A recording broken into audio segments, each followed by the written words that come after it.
We're about to join the Trump parade here in Destin, celebrate the birthday of this great country. We're here for the Trump parade! Woohoo! Trump 2020!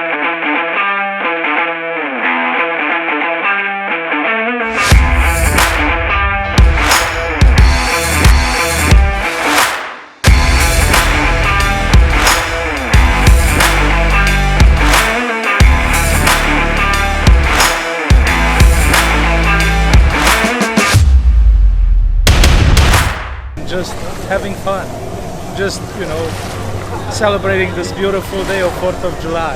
Happy 4th! Good morning! Happy 4th of July!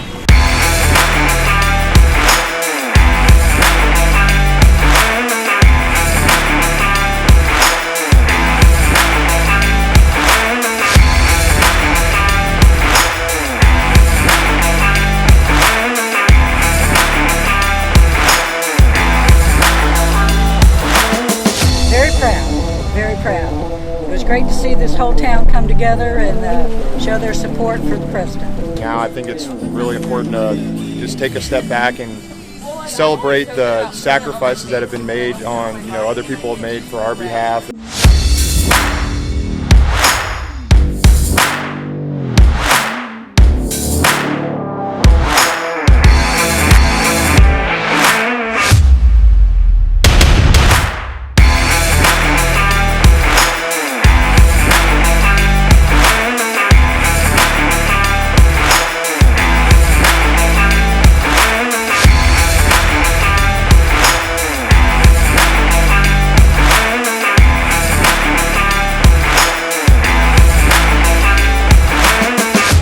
Making America great.